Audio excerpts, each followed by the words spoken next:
everyone, and welcome to Auto Trader Carology Talks 2024 Year in Review. I'm your host again, Ian MacDonald, Chief Marketing Officer at Auto Trader. For this final episode of the year, I'm joined by Baris Akurek, VP of Insights and Intelligence at Auto Trader. We'll spend the next half an hour or so reflecting on the highlights in Canadian automotive throughout the year, exploring key trends in inventory, pricing, consumer demand, car shopper research, digital retail, and even what the top new and used, most searched and most sold vehicles were. We're also going to see how much Baris got right in his predictions from this time last year, which should be fun. But really the main event for both us and for you, we'll be looking ahead to 2025 and hearing what Baris believes is to come for us all in Canadian automotive. All right, hello, Baris. Welcome. So good to see you again, my friend. Yeah, I'm excited to be doing this again, Ian. Another year in the books for you and I and Auto Trader. Yeah, it was just like yesterday when we talked about 2024 overview, and now here we are talking about 2025. Surely was. So speaking of which, let's get into it. I suppose one of the most interesting things, certainly in the past few years, has been inventory levels, new and used. So let's kick things off by talking about inventory. So last time that we were here, about a year ago, what you were predicting for 2024 was, I think, a modest improvement in the total new and used inventory levels. And I think on our site, we did see that, given that we are pretty much the bellwether for the industry. But there was a bit of nuance in there between new and used. And then I think in the last couple of months, it's been a bit more interesting. What did we see over the last kind of 12 months? Yeah. So first of all, I mean, overall high-level prediction wasn't too bad. So we are pretty happy about that. If you do say so yourself. If I could say so myself. But jokes aside, there's a little bit of difference in terms of how new and used behaved over the year. So looking at new car inventory, it's at the aggregate level, it's quote unquote normalized. In fact, a couple of weeks ago, we actually hit levels that are above 2019. So at the aggregate level, new car inventory has been doing well. Well, that's huge. That's good. Because that's the first time, I think, post-pandemic and the whole thing. 100%. So the new car inventory, at least, is back. It's back where it was. At the aggregate level, yes, it is. But there's some nuances. So if you look at inventory by where the vehicles were manufactured, so domestic vehicles, they're down compared to 2019 levels, but there's still plenty of availability. European cars, plenty of them. We'll talk about it in more detail, but we're hearing and seeing different things. One of them is the decline in demand in China, believe it or not. So Really? There's a bit of a decline in demand for luxury vehicles in China. Their automotive sector, automotive manufacturing capabilities have improved dramatically over the last couple of years.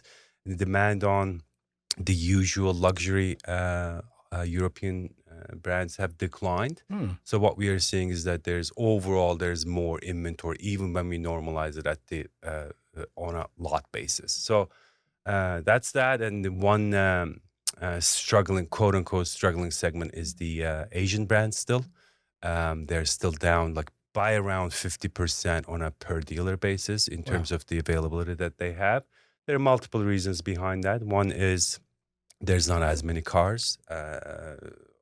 Number one, less production. They haven't caught up fully yet.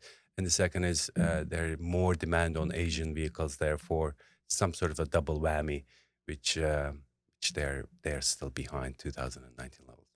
Fascinating. Okay. And then from a used perspective, speaking about demand and how that impacts things, what does it look like for used? How do I describe the used car situation in a nutshell? So I think the story is twofold. If you look at the first half of the year, 2024, the demand had been on the softer side, which we had predicted. High car prices, high interest rates, and we were overlapping a relatively stronger previous year.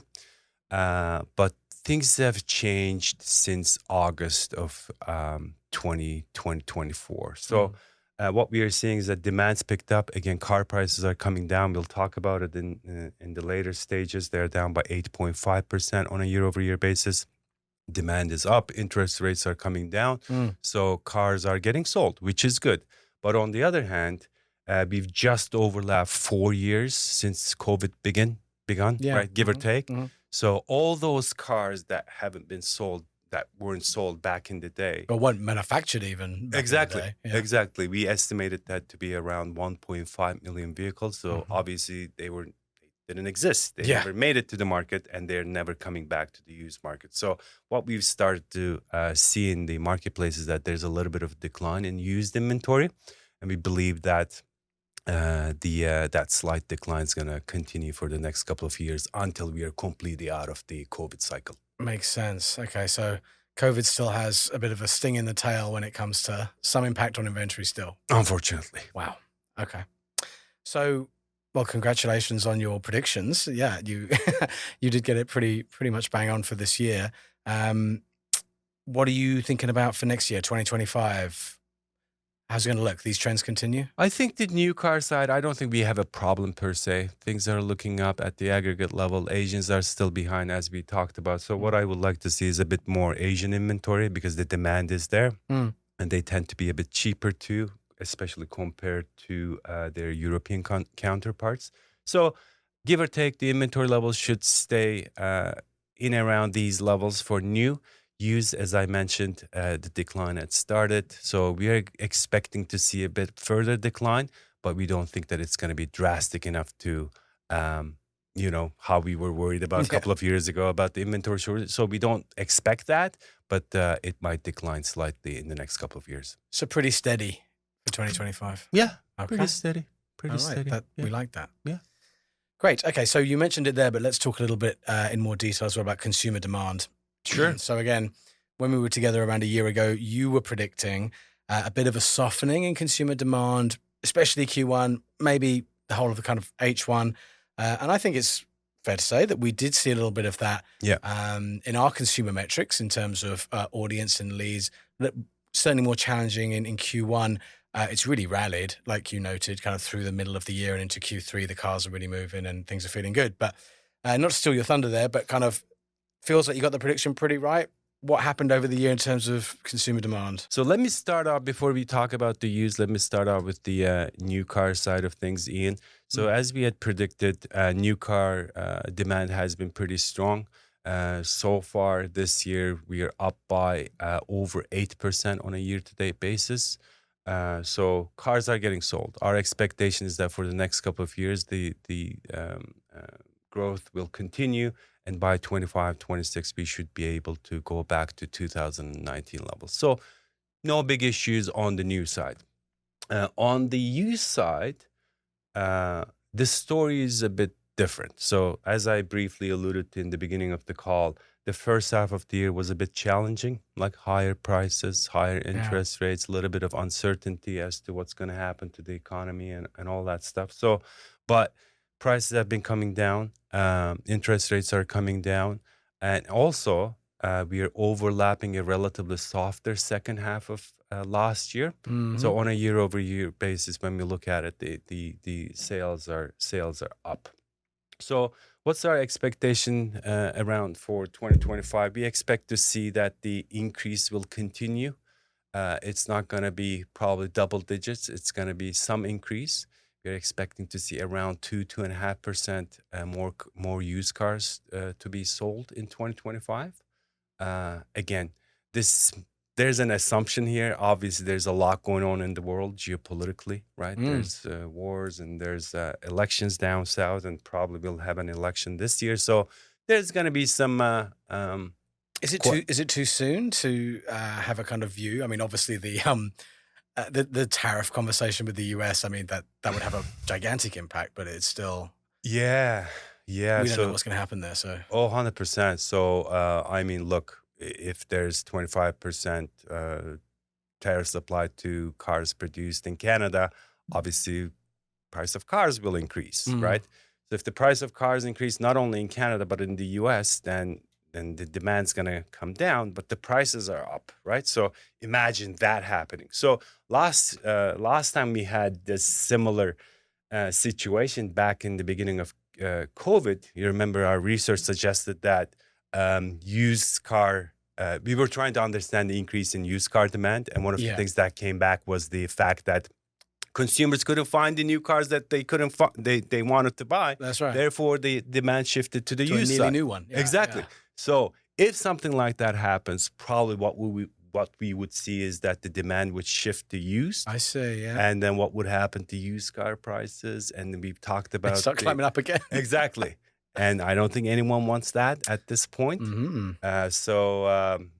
Yeah, we'll see what's going to happen. But hopefully it's just a negotiation tactic at this point. Yeah, it remains to be seen. But okay, so in the absence of any of those big geopolitical things coming to fruition, consumer demand, same as Yeah. inventory, pretty steady. Yeah. There's no recession talks. Like, as you know, I talk to a lot of economists. I read a lot about the economy. So there's no expectation of a recession coming up. Household savings rate are increasing. Wage growth is there. GDP growth slowed down a little bit, but it's still positive. So there's no expectation of a recession. There's some question marks as we talked about. But again, if all else being equal, 2025 should be a decent year for used car sales. Great, cool. Okay. All right, so talking about kind of demand and changes in appetite and stuff, one of the things that was particularly pleasing this year for us at Autotrader was the amount of coverage that we got back in April around our kind of annual EV electric vehicle research, consumer research. Huge study we do every year. Loads of demand, obviously, from OEMs and dealer groups and the news media and even government kind of type of people wanting to understand how consumers are feeling about electric. And I think it was one of our record months for kind of PR activity and coverage, which was wonderful. But maybe you can tell us, what was the reason why it was so notable this year, that study that we did? Yeah, so I think we've been bang on in terms of trying to unpack the EV market. As you initiated this, actually, we've been doing this survey for 3 years now. And one of the key questions that we ask consumers is that whether they would consider buying an EV as their next purchase. And then in 2022, the number was 68%, came down to 56% in 2023. And now we're sitting at 46%. So if you look at a high level from the demand side, the demand has been declining. That said, if you want to look at it with the, optimistic glances, then 46% is still quite a bit. But overall, the demand is coming down. It's surprising that it's going in that direction. Right. Yeah. Right. No matter how you cut it. Yeah. With all the effort that's going in from OEMs themselves, Agreed. really embracing electric big time, and governments and Agreed. even kind of world bodies, right? Like it's surprising that it's going in that direction. Agreed. And this is not necessarily a Canadian phenomenon per se. Overall, globally, that's what we're reading about. But anyways, so going back to what we were talking about, so the demand, we've talked about the demand coming down, but if you look at the supply side, because of all these mandates and OEMs, producing more and more EVs, EV supply has been up. So based on the vehicles that we have, based on the BEVs we have on the site, the new BEV inventory is up by around 100%. Wow. Yeah. So it's doubled, right? So let's put these things together. The demand is coming down. The supply is going up. What happens to the prices? Prices are coming down in double digits. So, which will then in turn help with the demand. Yes. Yeah. So actually, it's funny that you mentioned it. When it comes to consumer demand, what we are seeing is that we are seeing a really interesting pattern, and that's thanks to Quebec. So in Quebec right now, there's $7,000 provincial rebates, and they're going to phase out, and by 2027 there will be none. So what we are seeing, they announced it in the middle of the year, and what we are seeing is that the EV inventory in Quebec has been increasing at a rapid rate because of the slowdown what we talked about nationally. Some of these cars are being routed to Quebec, right? Because with the expectation that the demand would go up. Guess what happens with the sales figures? Sales figures in Quebec, I'm talking about Q2 figures, they're up by almost 80% on a year-over-year basis. Why is that? Because consumers are trying to take advantage of the generous rebate. So come 2025, 2026, when they pull back these incentives, what's going to happen to demand? Probably it's going to slow down. So there's a direct correlation between incentives and EV sales. So There's so many different factors to keep track of, aren't there? That, not just with EVs, but with the whole kind of market. There's all these different forces at work at once, which is why it's so great that we have you to summarize it for us. yeah, no, Which we appreciate. it's interesting stuff for sure. So speaking about buying cars, Canadians buying cars and how they buy cars, one of the big kind of new product releases that we did on the marketplace this year was, the next evolution of Deal Builder and the trader retail system just here towards the end of the year. Obviously we did that in response to something you and I have discussed many times, and we discussed it this time last year, that there is this growing demand to do some elements of the car purchase online. And, we kind of tailored that product offering towards those things that consumers told us again and again and again that they wanted to do online. We do the research every year to keep an eye on that. What are the things that consumers were telling us again this year? These are the things I really want to do online. Yeah, so the numbers are pretty high. So from the latest research, what we are seeing is that 86% of shoppers are interested in completing certain aspects of the purchasing process online. That's number one. Number two, when it comes to what exactly they want to do, a couple of things that stood out, like researching for a car, and these things, they don't change, right? And they're very well established as online activities. Exactly. There's nothing sort of new there per se. Exactly. So leaving those aside, a couple of things that got our attention. One, getting a trade-in value. 82% of consumers stated that they want to be able to, get that done online without going to a dealership. That's number one. And number two, they want to pre-qualify for financing. So 81% of consumers stated that they want to do this online. So and yes, and that's pretty much what directly informed the offering, the consumer side offering, and then the dealer side offering of mainly kind of Deal Builder and trader retail system as well. Is okay, those are the two things they want to do most online. Let's let them do those things online. And then we create a richer connection between the consumer and the dealers who are on that program. 100%. Cool. Good stuff. Okay, so let's talk a little bit about prices.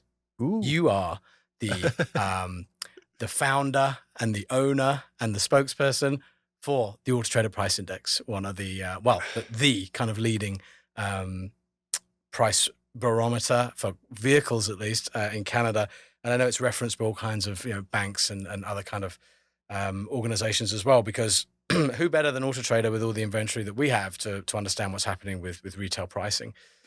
So let's talk about it. In 2024, what kind of happened with the prices on new and used, and then what do you expect to happen next year? Yeah, so when it comes to new car prices, they're down. They're both down. Both new and used is down.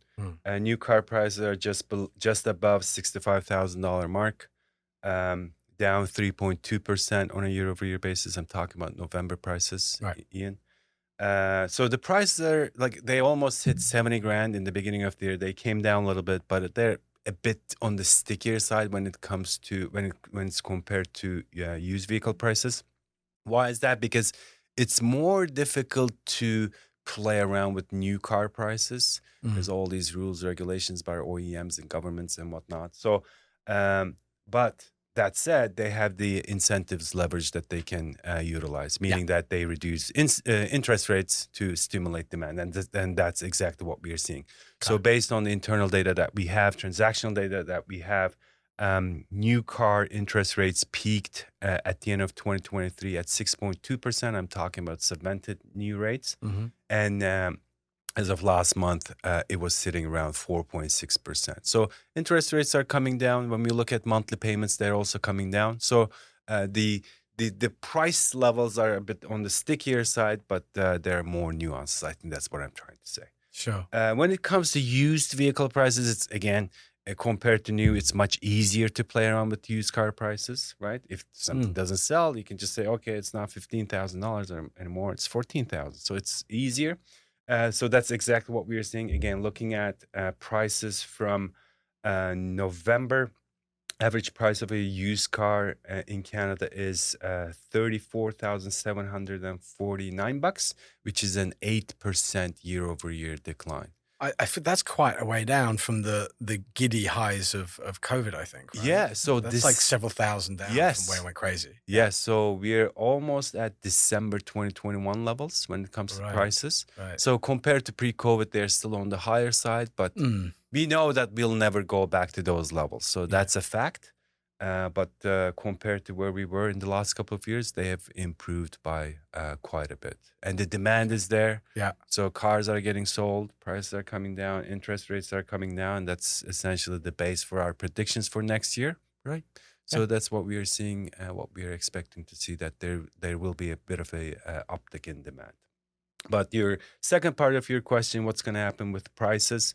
Again, assuming that there are no tariffs, there's no changes in tariffs and whatnot, probably new car prices are going to, again, be on the stickier side. They'll probably come down a little bit, but there's some different other nuances in new cars. The electric cars tend to be more expensive than ICE vehicles. Mm.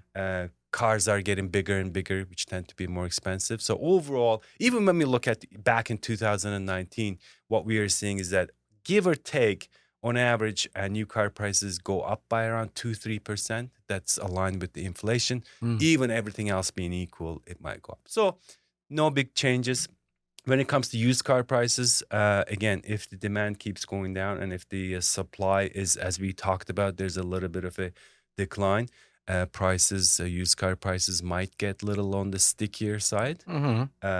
That said, compared to where we used to be, they're looking much better. So I'm not going to complain about that. But again, I don't want to put out a number out there and just like set expectations. Yeah, I suppose it would be quite unusual if next year the used car prices decline quite as much as they did this year for another year in a row type thing.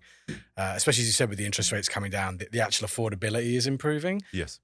So I don't think the sticker price will need to come down sort of quite as much as it needed to come down in 24 to get the market going. Yeah, well said. Yeah, cool. Hey, so I know as well, among the many different kind of research and consumer studies that we do and your group does throughout the year, we do the annual kind of path to purchase study. And Yes. just thinking about new and used vehicles, and obviously there's quite a bit of difference between the average prices you just described between a new vehicle and a used vehicle. But how do the majority of shoppers, the ones that come to Auto Trader, like, do they come thinking, I want a new car, or versus I want a used car, or do they come more with a budget? I'm just interested in how that price action we just talked about, where it's starting to look quite different between new and used in terms of trend and absolute. It's always looked different in absolute. How that impacts where the demand shifts to. Yeah, no, that's a good question. So, you know how even internally, like we always talk about new car shoppers and used car shoppers. Mm. But based on this most recent research that we did, so we run this research every other year. We don't see major changes every year, so we don't Right. do it every single year. But one of the new questions that we asked car shoppers this year was whether they consider buying a new if they bought a used, and vice versa. Mm. And the results were pretty interesting. 47% of the used car purchasers said that they considered a new vehicle, Okay. and 36% of new vehicle purchasers said that they considered buying a used vehicle. So there's quite a bit of back and forth, so to speak. And in fact, when we look at our site analytics, that's exactly what we see. Over 90% of the consumers, they don't even they don't even touch the used and new filter, right? So they just like, okay, I'm looking for a Honda Civic. Yeah, it's or make a model, Corolla. and then Yeah, like, price make would be model. the third one. Yeah. Exactly. And then they look, they see a bunch of cars, and they interact, and they send leads both the new and used side. So Mm. this was pretty eye-opening from that perspective, that the actual car shoppers attested to what we see online. That's number one. Number two, going back to the research that we conducted, we know that during the peak shortage years, if you were a brand loyalist, Mm. right? Yeah. If you couldn't find the vehicle that you were looking for, you bought something else because it was available, right? So we hear that a lot anecdotal, but we hear that a lot from our dealer partners.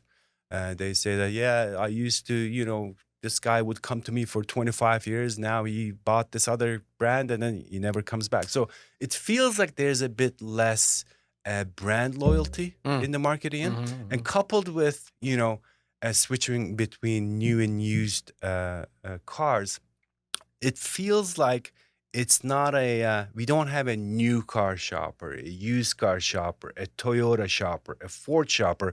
We have a car shopper. Yeah. People want to buy cars, right? Right. Doesn't really matter if it's new or used or Ford or Toyota or what have you.